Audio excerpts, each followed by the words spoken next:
je discutais il y a 2-3 jours avec un représentant d'une direction de l'Union européenne qui m'a sorti des choses qui m'ont fait sauter au plafond. Et je n'ai pas eu le temps de lui exposer en détail la nécessité de différencier les acteurs. Et il suffit également de voir la peine que Mme von der Leyen a à essayer d'expliquer à un grand nombre de responsables européens que leur attitude à l'égard de la Chine doit être révisée et qu'ils doivent abandonner un certain nombre de préjugés, quel que soit le sens des préjugés. Donc, a fortiori, je dirais qu'il n'y a pas de raison que les dirigeants d'Afrique du Nord soient différents et ne soient pas tombés eux aussi dans le même piège. Ceci dit, et ça c'est pour l'avoir constaté plus directement à travers ce qui se passe en Afrique subsaharienne, il y a eu une période d'illusion très intense. Ce qu'il faut se rendre compte que pour des pays en voie de développement, décolonisés il y a finalement pas si longtemps, ils n'avaient pas encore réellement acquis leur totale indépendance politique, voire intellectuelle. L'arrivée de la Chine a été pour eux certainement un choc salutaire. En ce sens qu'ils se sont rendus compte qu'il y avait un autre interlocuteur possible et donc qu'ils pouvaient demander des choses à certains interlocuteurs qui ne pouvaient pas, n'osaient pas ou n'avaient pas l'occasion de demander aux anciennes puissances coloniales. Ça a débloqué non seulement le rapport avec la Chine, mais aussi avec d'autres pays, et la multiplication des relations avec, par exemple, la Turquie. Bon. Donc, il y a eu là une période très riche, très faste, d'ouverture ou de prise de conscience d'une possibilité d'ouverture. Mais dans le premier temps, cela s'est fait dans l'illusion. L'illusion à savoir que puisque la Chine avait réussi son développement économique, elle allait pouvoir leur enseigner le développement économique et qu'ils allaient pouvoir réussir le développement économique. La Chine dit il faut investir dans les infrastructures. Investissons dans les infrastructures.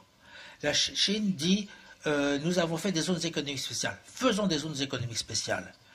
Ça a été d'autant plus cette illusion-là que la Banque mondiale soutenait derrière une stratégie de développement par les infrastructures financées par le gouvernement chinois. Aujourd'hui, avant même qu'il y ait cette crise, dirons-nous, de l'endettement, dont je me garderais bien de dire qu'elle résulte d'une diplomatie, certainement pas. Avant cette crise, avant cette crise est arrivée une première crise, qui est précisément la crise des infrastructures. Cette crise des infrastructures, elle résulte à la fois des conditions objectives des pays africains et également de conditions objectives chinoises. C'est effectivement d'un côté l'illusion que l'on se faisait, mais c'est aussi le fait que vous ayez de la part de certains pays africains des directions, dirons-nous, que je dirais gentiment critiquables quant à l'usage qu'ils font des deniers publics, ce qui ne facilite pas des travaux d'infrastructure effectués dans la meilleure des rentabilités et avec des choix qui soient les meilleurs choix qui s'imposent.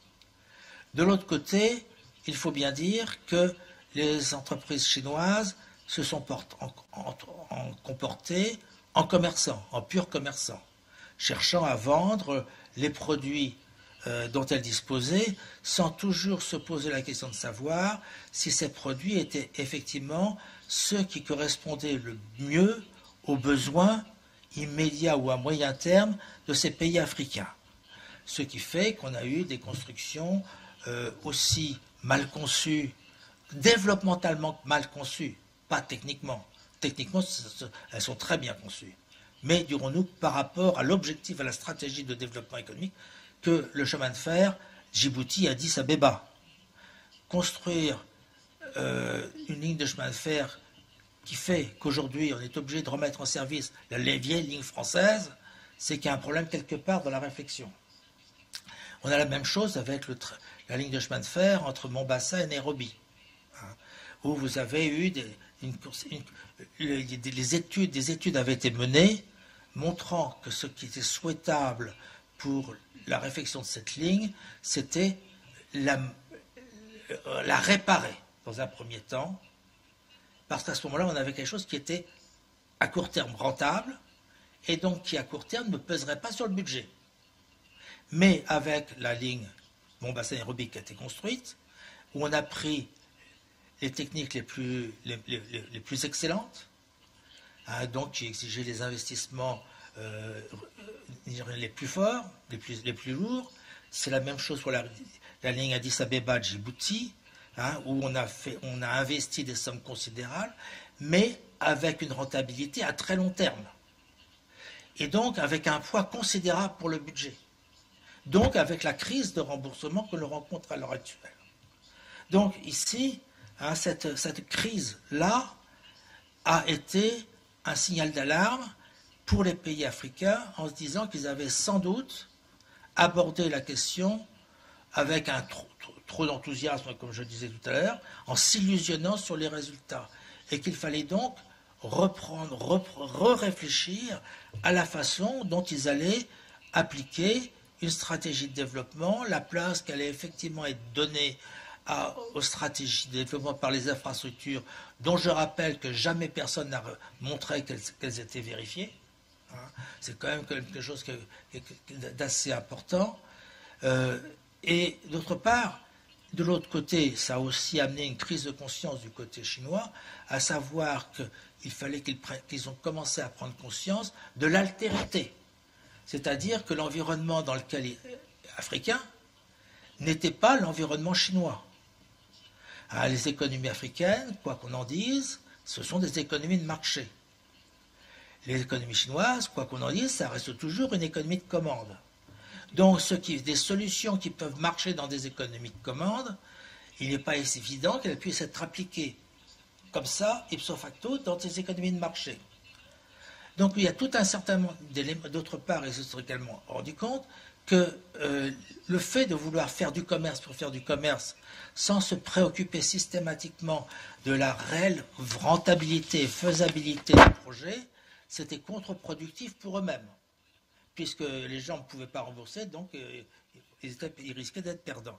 Donc vous avez des deux côtés une prise de conscience qu'il faut modifier la façon d'aborder, de participer, de financer, et donc d'aider à créer du développement. Donc si vous voulez, aujourd'hui, on se trouve dans une situation qui est d'ampleur aggravée par la crise de l'endettement d'un certain nombre de pays, mais qui est directement issue de ce problème-là. Alors, il ne faut pas non plus, je ne suis pas du tout là en train d'attaquer spécifiquement la Chine, parce que ce n'est pas nouveau ce qui est en train d'arriver là. Les États-Unis ont rencontré ce problème-là. La France a rencontré ce problème-là. L'URSS a rencontré ce même problème. Le Japon. Hein. Alors, les États-Unis, c'est deux fois. Une fois dans les années 30 et une autre fois dans les années 50. On donne de l'argent en pensant que c'est suffisant de donner de l'argent, de financer, pour que le développement puisse démarrer. C'est faux. De même qu'il ne suffit pas d'avoir des travaux d'infrastructure. Hein, dirons-nous que les travaux keynésiens, ça permet de soulager, mais ce n'est pas suffisant, ça ne constitue pas une stratégie de développement. Il faut autre chose derrière.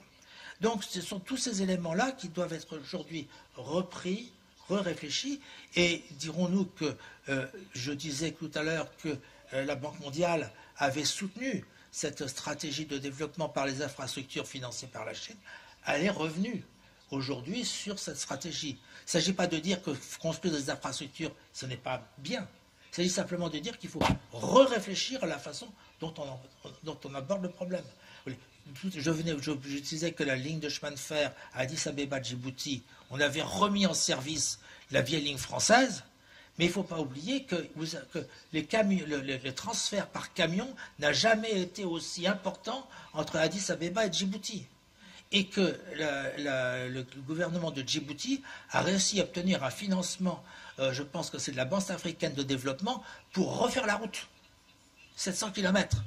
Donc on a fait une ligne de chemin de fer qui est magnifique. Il n'y a rien à dire. Mais qui est totalement inadaptée, trop chère pour les transports. Donc, si vous voulez, c'est tous ces éléments-là et la construction d'infrastructures. Ce n'est pas uniquement un phénomène purement économique. C'est aussi un phénomène qui est, dirons-nous, politique. Quand vous avez un pays comme l'Éthiopie, qui est un pays enclavé, qui repose sur une seule voie, seule ligne de chemin de fer pour son trafic commercial, vous êtes forcément sur la dépendance des autres. Alors ça, l'Éthiopie avait commencé à prendre conscience du phénomène. C'est pour ça qu'ils avaient réussi à obtenir un financement pour une route vers Berbera, qui est au Somaliland. C'est pour ça qu'ils avaient obtenu un financement de la Banque mondiale pour aménager une ligne de chemin de fer vers Massawa. Non, ça c'est les Italiens. Massawa en Érythrée. Et ils ont obtenu un financement, je ne sais plus, par la Banque mondiale, vers Port-Soudan.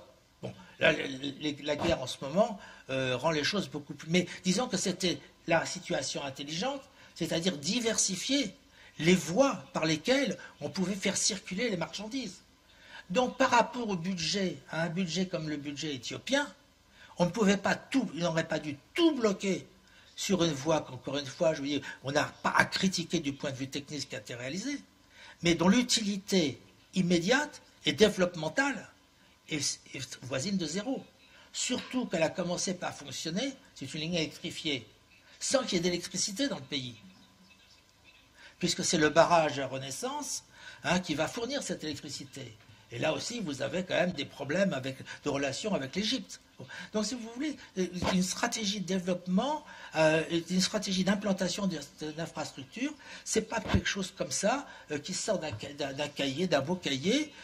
C'est une réflexion à long terme. Et il y a comme un dernier élément, une ligne de chemin de fer. Il faut entre 50 et 70 ans pour la rentabiliser. Donc il faut que vous ayez création intense de revenus pour pouvoir effectivement aborder un tel projet. Alors plus elle est belle, cette ligne de chemin de fer, plus l'investissement est lourd et dur à difficile. La ligne, pourquoi la vieille ligne coloniale était dans cet état-là? C'est parce qu'effectivement il n'y avait pas de fonds. Mais elle fonctionnait malgré tout. La vieille ligne française qui avait été créée à la fin du 19e siècle. Elle fonctionnait. Mais c'était plus suffisant. Il fallait refaire quelque chose, c'est certain. Mais entre ce qui existait et ce qu'on a créé, il y avait moyen de trouver quelque chose de... Bon. Alors maintenant, arrivons à la Libye. Alors là, c'est la Libye, du point de vue relations internationales, ce n'est pas du tout mon domaine, mais ce qui est intéressant pour moi dans l'exemple libyen, ça me ramène à une chose que je viens de dire, c'est le processus d'apprentissage. Il ne faut pas croire que c'est pas parce que la Chine roule des mécaniques qu'elle sait. Elle apprend. Et c'est ça qui est remarquable, c'est que finalement, l'Afrique est aujourd'hui pour elle, qu'elle soit l'Afrique du Nord ou l'Afrique subsaharienne, elle est dans un processus permanent d'apprentissage.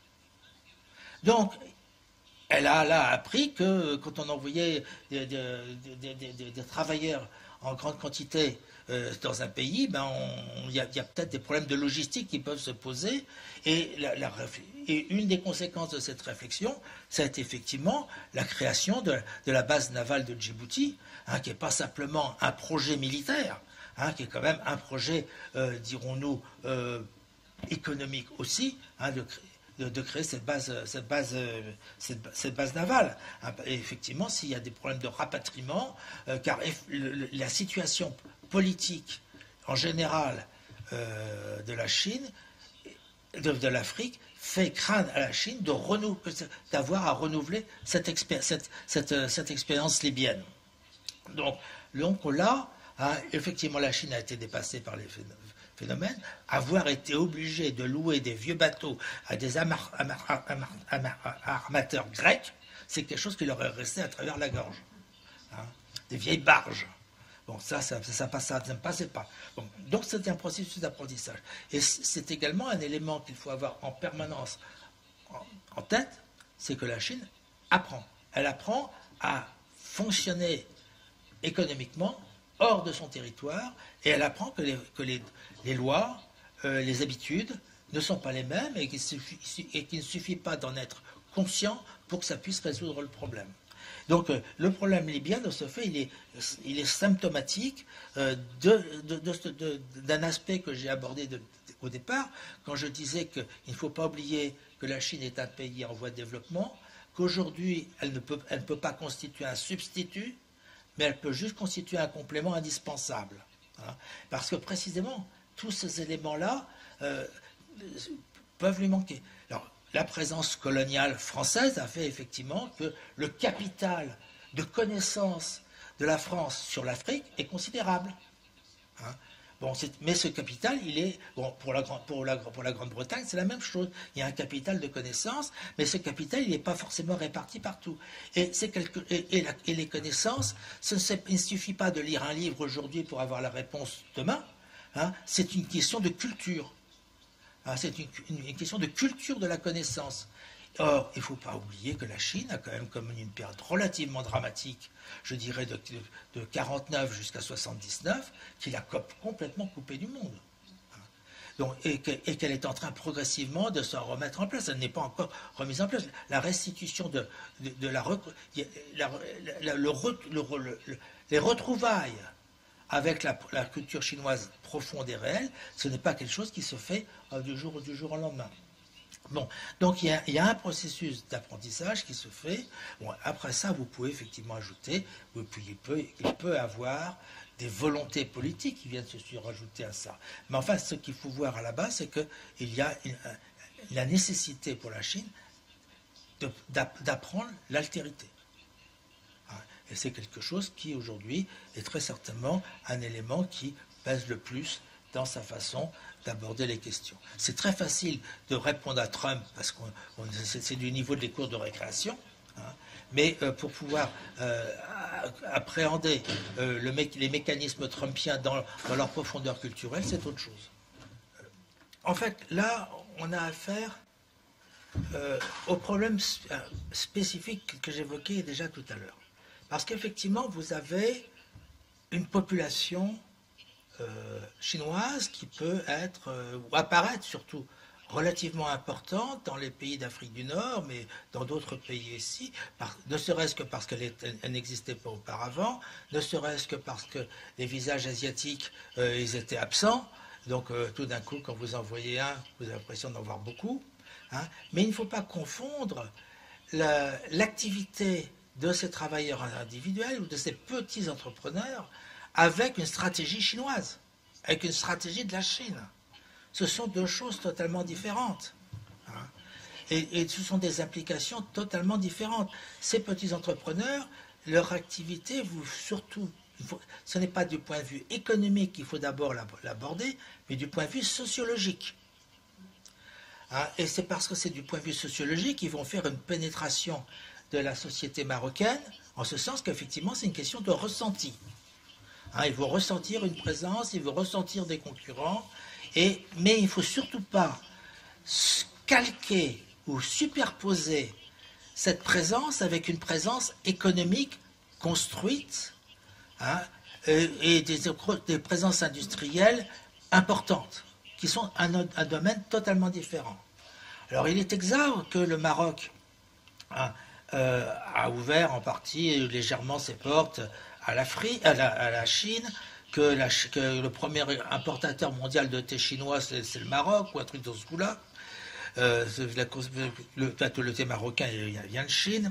C'est vrai aussi que vous avez eu l'ouverture, je crois, d'un bureau à Darla, un bureau consulaire à Darla, un bureau chinois consulaire, ce qui est une révolution. Ou à Laayoune, je ne sais plus, c'est une révolution parce que les Chinois se tenaient à l'écart du Sahara occidental. Hein, ils soutenaient le Front Polisario.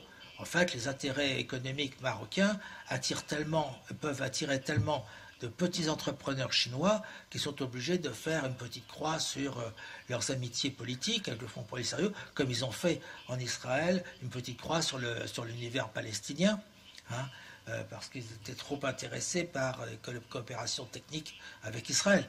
Donc aujourd'hui, vous pouvez trouver du côté de Darla ou du côté de la Une un certain nombre de Chinois que vous ne voyiez pas il y a 5 ou 6 ans seulement.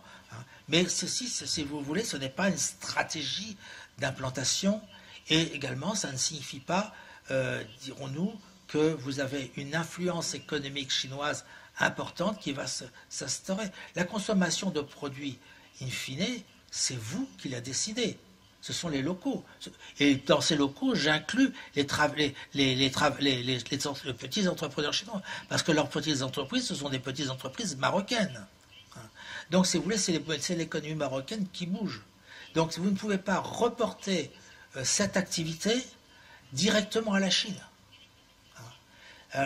Lorsque vous avez une entreprise marocaine dirigée par un ressortissant chinois, c'est d'abord avant tout une entreprise marocaine qui va importer des produits peut-être qui viendront de Chine, mais ces produits, s'ils sont importés de Chine, c'est précisément parce qu'ils ne sont pas produits localement, ou qu'on ne peut pas les produire localement.